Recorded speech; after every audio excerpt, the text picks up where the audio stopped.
the second prototype, and the third one, and the fourth one. And then there is a prototype that is a lot closer to that masterpiece we all admire, maybe with one feature that is different. So even the brightest of the people in the world never created things in one sitting. They created things by creating prototypes.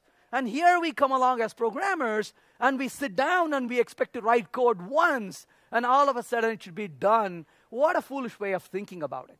So it is very important for us to be able to evolve this. That becomes extremely important. The other feature to think about is reversibility. And to me, this feature is something that is very critical, because if you forget reversibility, it can be very expensive to evolve software. Now, what does reversibility really mean? Reversibility means, how can I back out of a certain design decision that I make? So if I made a decision, and if I have to be stuck with the decision, then I should think a lot more about the decision than a decision where I can easily change.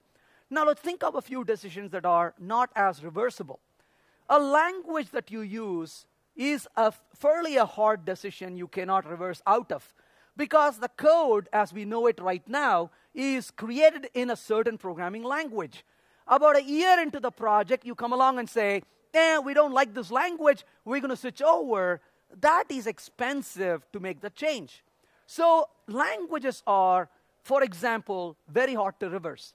But the question is, are there things we can make easier to reverse?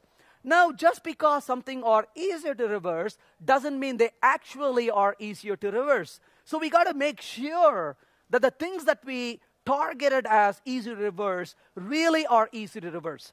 I'll give you an example.